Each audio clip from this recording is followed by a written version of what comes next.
Welcome, everyone, to the January edition of Conversations with Archbishop Kurtz. Happy New Year. Well, Happy New Year to you, Brian. This is going to be an exciting edition, too. Sure. Yeah. 2019 has brought us some new energy, which is good. You know, 2018 was a bit of a tough year for both our country, the world, and the church.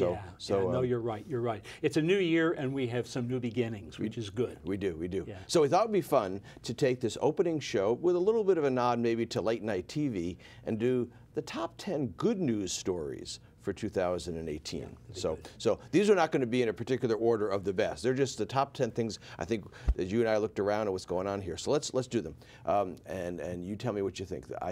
One, we'll start with number 10. We'll go backwards. Would be you were the ordination of five. Yeah, just think of it, Brian. We had 5 young men ordained to the priesthood and 3 to the diaconate. And the good news is every one of them, a great person on fire to serve the church and to serve Christ. So 5 very fine men, and they're already well into their first year of service. Yeah. And what a blessing they've been for our diocese. It's been a while since we had that many ordinations. So yeah, that's right. Yeah. Okay, number 9. You know, one of the things that we need to have happen is we need our people support economically. So in 2018, we reached the largest amount of funding support through the Catholic Services Appeal.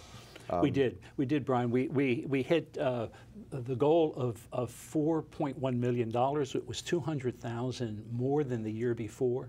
We know that we're not going to always reach goals and things like that. However, what it means is 2 things. It means that we're serving and supporting the ministries that are ongoing, and we're also finding ways to keep the taxes or the assessments to parishes low. So it's the more successful we are, the healthier as a church we're going to be, as a local church. So that was great. Well, you know, growing seminarian programs and all these things are expensive, so we needed people's support. And it sure came in. And it was very generous. You know, about 15,000 gifts. I mean, just think of that. That's great. That's wonderful. Okay, 10, 9, 8. How about, let's talk about in August, you'll remember this, we had the first ever gathering of what we call lay ecclesial ministers. These are full-time ministers working, I think more than 40 parishes participated at St. Meinrad's for a whole week. We did, and it was an exciting time, and I want to thank you for your leadership on that. You know, we worry sometimes about the graying of our leaders. We have people who for decades have served well, and boy, we never should stop saying thank you. But one of the best things we can do for leaders is to say, hey, there's someone being prepared to continue your work. And there was so much energy, and there were about 100 altogether, lay ecclesial ministers who came already deeply engaged in the life of the church, in the various parishes, and they liked each other. There was something in which they deepened, I think, their commitment to the church, but to one another.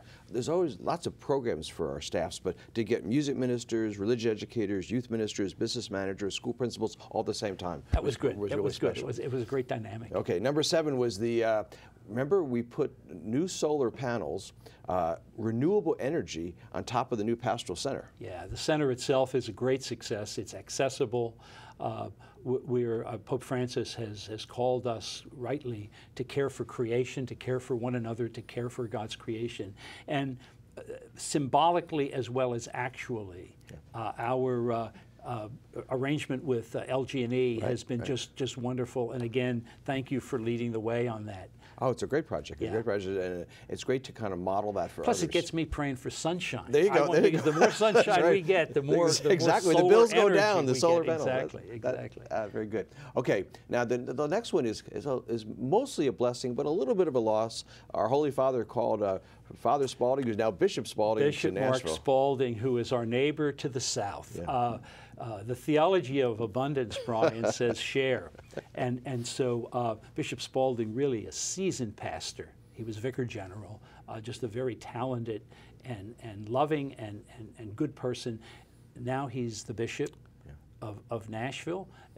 He's the neighbor to the south. I have a chance to interact with him as part of the province, and he's really doing a bang-up job. So he's going to soon be nearing the end of his first year. So, wow, isn't that amazing? That's right. That's great. Well, what a blessing he's been for them, but we do miss him here. Absolutely, he's great. absolutely. Yeah. Okay, now, you know, a lot of Catholics talk about people who are not engaged in the church anymore, but every year we're blessed with new people coming into the church. And last year, over 500 people joined the church. We did. I think there was 501 came. We have 2 different rites of election at which I have a chance to welcome people. Of course, the majority of them come in to their parish church during the Easter Vigil.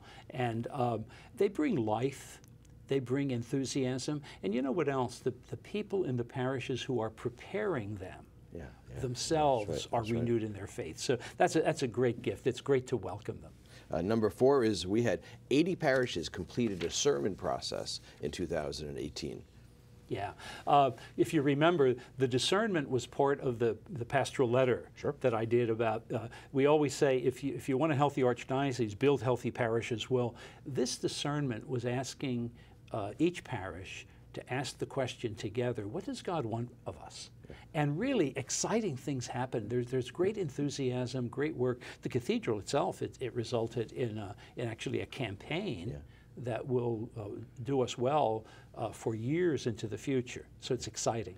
Folks are going to keep hearing things about family, education, charity, all from out of that process. Okay, let's do a couple more before we lose our time here. You know, service is a big part of what goes on in our church, and from Catholic Charities, the Catholic Enrichment Center, St. Vincent de Paul, there's so much charitable work. You know, over 22,000 hours of service through Catholic Charities, and I think our high school's almost 200,000. So the gift of serving others in the community, has been a great one. I think there's 2 more left. 2 more. Every year is new anniversaries, and in 2018, we celebrated bicentennials of churches, new buildings, dedications. We did, and it's one of the great things that I love to do as a bishop, is to be present when we take a time to celebrate, whether it's 200 years as a parish in Meade County, or whether it's a new park or a playground at St. Gabriel's Church. We've had so many blessed opportunities. And small places like St. Anne's in Howardstown does a new facility. Yeah, it's beautiful. St. Gabriel's, one of our biggest parishes, park. What a great combination. Okay, we could do it many, but we only got time for one more here, which should be the number 1 on the list, which is, you know, the year's been tough. But one of the things that you led the way in 2018, Archbishop, is practicing transparency. Yeah, especially with, I think, the sad scandals that have been part of the history of our church. Sometimes we'd say, well, is that really an accomplishment? Yes, it is. The lament that we've had for people who are victim survivors of past abuse within the church, the capacity for us to engage in steps that will create safe environments, and to be proud of those steps, and then to be vigilant. And I think that transparency is something that not only people desire, but they really should demand, because we serve Christ, we serve the people, and I think we're going to be more pure, and we're going to be stronger for the way in which we respond to that crisis. Very good.